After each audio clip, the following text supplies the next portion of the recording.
Alright guys, I'm back. The other video honestly is currently uploading right now, so we're still going through the roster and I'm giving y'all an update on the players and basically what I think. We've already basically touched on all the quarterbacks. Last person I was talking about was CJ Beathard. Now in this race between him and Mullins for the backup spot, I feel like Mullins has a leg up on him. He processes things faster, he looks better on the field, and he does the right stuff. I feel like CJ Beathard looks like he's scared half the time and doesn't know what's about to happen. Honestly, if we have to go ahead and give up one of the quarterbacks, I'm going to say Wilton Spate most likely winds up on the practice squad. Or if we get rid of him, we just relegate CJ Beathard back to the practice squad. Or if anything, we trade CJ Beathard for like a 6th or 7th round pick. He can probably at least fetch that much. I don't think he can fetch much more. We might luck out and maybe get a 5th rounder for him, but I doubt that highly. So I've already went over all the running backs. And looks like I missed a couple of guys. We have Jeff Wilson, Austin Walter, and looks like Glenn Coffey. But I don't know why we would have Glenn Coffey, because Glenn Coffey don't play for us no more. Glenn Coffey retired years ago. So maybe the roster I'm looking at is bad. I already went over Mike McGlinchey. I already went over Joe Staley. Now Sean Coleman has a shot to go ahead and make the squad because he could possibly be a swing tackle, and we may need that. They do like what they've seen from the draft pick, Justin School. So he most likely, I think he has a really high shot at making the squad.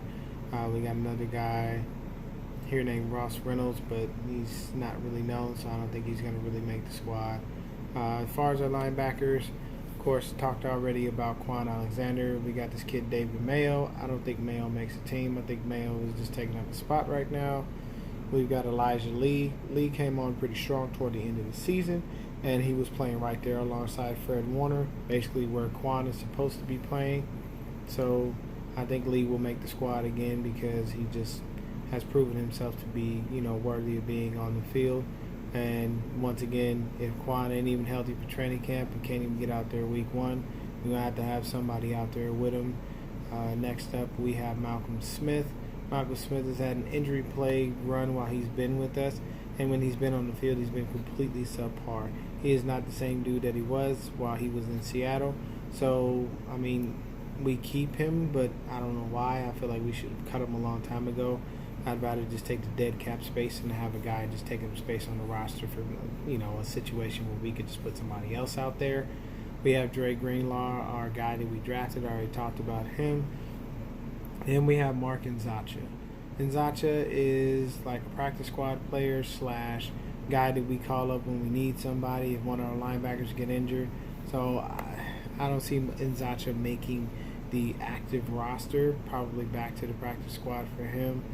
We got Leroy Reynolds, but haven't heard much about him. Don't pay too much attention to him. We've got Jaquaski Tart and Anton Exum as our strong safeties. Exum came on. He had 1 interception last year out of the 2 that we had all year, which was worst in the league ever and worse in the league that last year. So Tart and Exum will probably, battle it out for that spot. I think Tart would get the start over Exum because he has more experience. We have Mitch Wisnowski, who by all accounts everybody's been saying has looked great in training camp as it pertains to his punting. They say it's been superb. He's got stuff that he's got a helicopter punt. He's got all kinds of different stuff. So he's got a repertoire of punting skills, and they say he's been doing awesome in camp. Everybody's been raving about him. I remember Trent Taylor said that the minute he makes me drop a punt, I'll show him some respect. And the next time he kicked, he made him drop a punt, so he showed him some respect. Still, I don't care what anybody says. Everybody's going to keep telling me I'm crazy. Still don't think spending a 4th rounder on a punter was a good idea, but it is what it is. It's already done.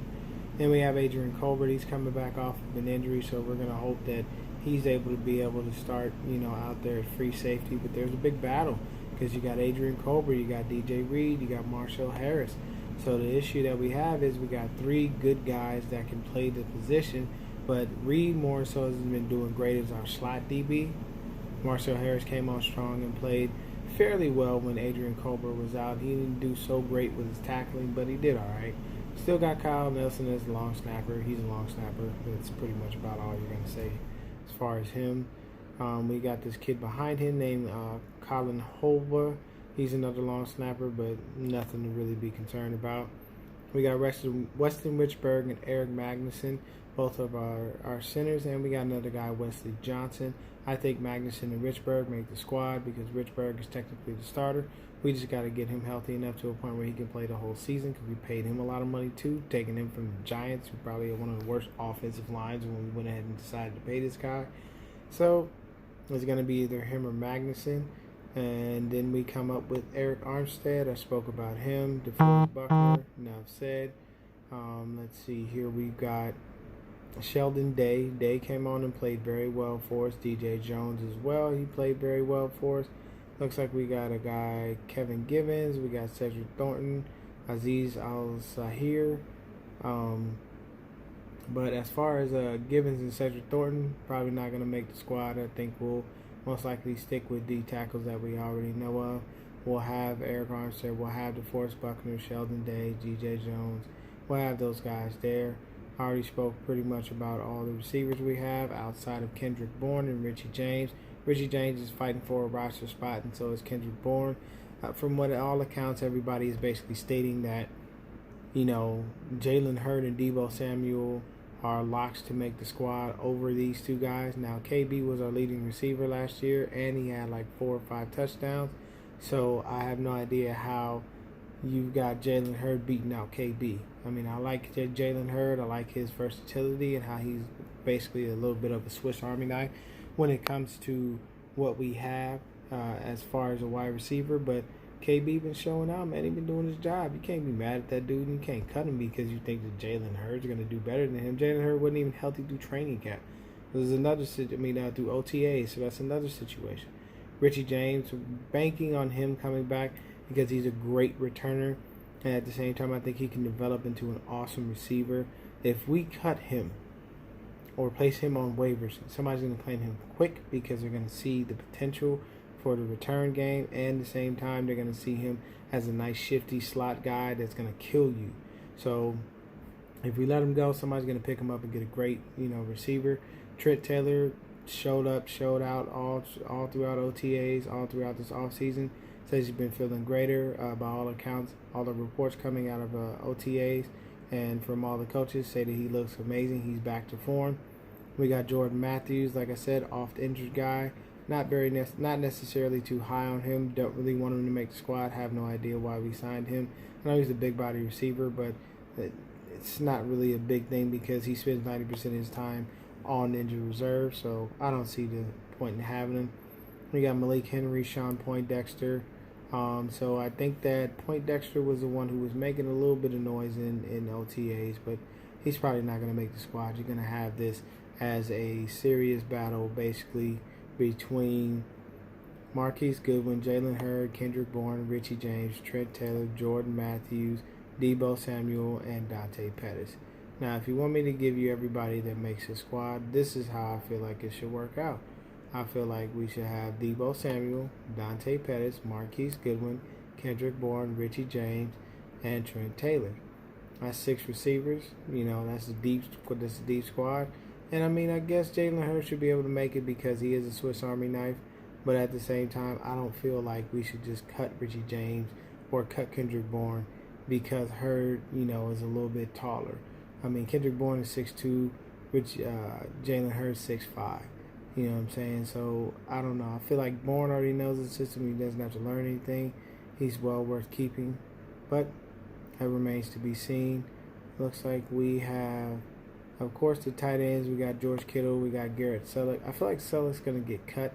We drafted this kid, Caden Smith. He's about as slow as the guy in Dallas. That tight end, I cannot remember his name for the life of me right now. But personally, I feel like drafting Caden Smith and watching his tape and doing some YouTube research on him, he's a good possession guy, but he'll probably be more of a blocking tight end because he's slow, like slow. His 40 time was horrible. We got Levine Toolio. I haven't really been hearing much about him. We got Ross Dwelly as well. I've heard a lot of good things about Dwelly. George Kittle himself has praised Dwelly more than anything. Then we go ahead and we go to the line of we got Ronald Blair still there, and we got Kentavious Street. I think that Blair and Street have a good chance to make the squad. Street has been nicknamed Baby Hulk because he's out there looking big and he's great. So he's already had more than enough time to be able to recover from his injury, even when we drafted him last year, because we knew he was going to be out for the year, which still didn't make sense to me. It was a waste of a pick, but it is what it is. We got Julian Taylor. I liked him, and if you didn't see him in preseason last year, do your research. The guy was a beast. He was terrorizing offensive lines. Next up, then we got Juice. He's our only fullback, obvious. I've already went over all our DBs. We got Kwan Williams and Tarvarius Moore. Tarvarius went back to safety because of the injury to Jimmy Ward. So I think Moore is probably going to be better at safety, and it's his natural position where he normally plays. Kwan is going to be fighting it out with Jason Verrett for the slot cornerback position. But, if Verrett winds up, unfortunately, unhealthy again and he gets injured, because he is very injury prone, then Kwan has a spot on the squad and he's good. Then we got Tim Harris, the guy we drafted out of Virginia. And we got Greg Maben. Now, Maben got ate up last year, man. He got killed. They targeted him and just destroyed that ass. Then you got Emmanuel Mosley. Mosley's been all right, but Greg Maben had to come in and play because we had a lot of injuries, but he did not show up and show out. He didn't look great to me. I'm sorry. Maybe other people might like him, but I didn't think he was doing that well. Mike Person, Laken Tomlinson, Josh Garnett, Ben Garland. So those are pretty much our guards. I think Garland's probably the odd man out. Person and Tomlinson are going to start. Joshua Garnett probably makes the squad by the skin of his teeth, and he lucks out. Then we've got the kickers. We got Robbie Gould and John Brown. And to be honest with you, I'm thinking that we most likely will start the season with John Brown because Robbie Gould is playing holdout, or he comes in and first game of the season and just starts kicking. I mean, he's a kicker. It's not really a ridiculous amount of preparation. So what you got to learn in OTA'S. But you do have to make sure that whoever is your spotter who's holding the ball for you when you're kicking the field goals or, kicking off anything like that, you have to be in sync with them. But if Gold feels like he's in sync with whoever that is and he's good with what he's doing, he'll show up first game of the season. If not, like I said, his kid John Brown's been doing a great job. So that's just to go ahead and give you a little recap on the squad. I'll probably do another video here within the near future, kind of just touching on some specific players, getting a little bit deeper into who they are and what they mean to the team. Other than that, you guys stay blessed. Have a good evening. I'm out.